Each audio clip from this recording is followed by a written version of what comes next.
What's up, guys? It's Mr. Fit to Flourish, and today I wanted to talk about how I got this 215% gain on SPY zero data expiration option contract. So, as you know, I trade options, and I taught a lot of the setups in our setup video on how to get into these plays, and literally took one of those setups and went crazy today. So the only setups that I'm really going to be taking in 2025 are going to be these breakout plays as well as 920 crossovers. So just breakouts and 920 crossovers. Those are the only plays I'm taking all 2025.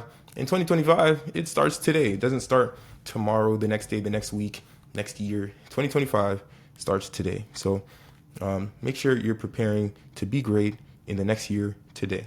Okay, it starts now. Anyways, what do we have here? So let's explain the trades. So as you know, I use Saudi ATRs, I use EMAs, and I use volume R size in order to put on trades. So the pink line is the 9MA and the yellow line is the 20MA. I use 920 crossovers to show me when there is a structural shift in the market. So the 9 crossed below the 20, meaning that we should get some downside momentum. The volume RSI was still pretty big here, so a lot of bullish momentum. However, it did start to flatten out and then curl down. What else did I see here? So I saw that we opened below the close of previous day here and ended up rejecting there with that pretty big topside wick. The previous day, we had a massive topside wick here as well, looking like a shooting star doji at the top of an uptrend, showing that we should move down. So we rejected the close of previous day and had a nice downside move. And then we established support right here at this 607.30 level, okay? Right at the 607.30 level. So with that being said, we then formed what's called the descending triangle with good support.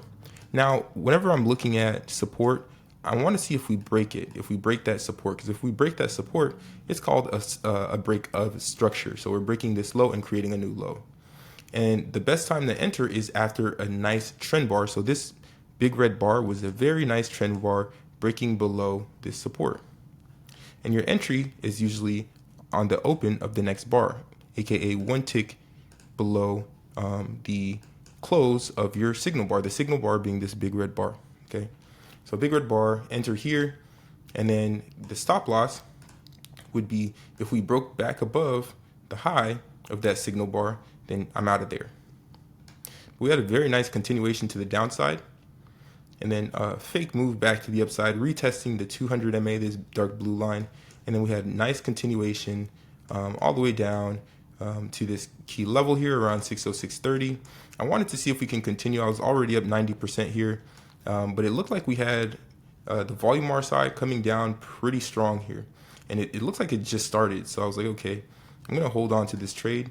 I'm already up 90%, but I wanted to see continuation, and it looked like we were getting a bounce back to the upside, but the volume RSI kept coming down, showing that there was a lot of downward momentum, and this thing absolutely printed to the downside.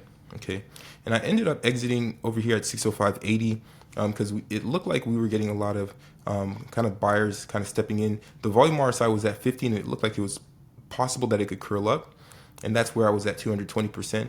And then on the very next bar, we had a huge move to the upside, but it was a reject of that key level, and then we had a continuation down to the next key level. Okay, but anyways, regardless, the trade was made off of this entry, off of the break of structure. We also talk about something called the 30-minute opening range breakout. So when we created this range in the first 30 minutes, this was pretty much the low of the range, and breaking below that low causes us to enter on that trade. Okay. So I just kind of wanted to share that trade, 225% gain. Could have went more. My average cost on those contracts were $13. Ended up selling at 39, and they ended up going up to $62. So I think that's over 13. Yeah, it's over like 400%. But I exited at 225 because I reached my goal for the day, and we're good to go. Good to go. Anyways, I'm gonna continue to share more plays like this, or more of the plays that I take on a day-to-day basis, to kind of show you, hey, what was the thought process in getting into these plays? Because I know there's a lot of people who it's kind of annoying, but there's a lot of people like in the Discord and then people outside of the Discord who are always asking like, oh, like can we get in? Can we get in? Should we get in? Can we just get I'm like, yo, chill, because you have to wait for these setups. And the reason that you might be losing, and you guys know who you are. You know who you are. You're always asking like, oh, can we get in? Can we get in? Can we get in? And I'm like, I didn't say I'm getting in. I didn't say I'm getting in, and these are the reasons why. But the reasons why is because you want to wait for a setup. You want to wait for a setup, and keep a system that makes it just thoughtless, like a mindless process of just getting in because you see something that we know is supposed to yield results. Otherwise, if you're not seeing anything, you're not going to just jump in just because you want to trade today. You don't have to trade every day. The best traders actually do not trade every day. The best traders in the world put on a ton of size when everything lines up. And it looked like right there, everything lined up pretty well. So that's why we got into that trade. So stop asking, hey, should we get in the trade? Should we get in the trade? Be patient. Be patient. Wait for these kinds of setups. And if you don't see these setups, don't trade. Especially if you're a beginner and you're just trying to jump in because you see something going up or going down. Like you're cooked. You're cooked. And you know who you are. Yeah, you're cooked. But like I said, pick 2 or 3 of these setups. Stick to them. Anytime you see them, you could probably load the boat. You could load the boat if you see these types of setups and continue to win. So let's keep winning. It's Mr. Fit to Flourish, your boy. I'm out. Good morning, welcome to the Fit to Flourish podcast. Let's talk wellness, finance, and growth.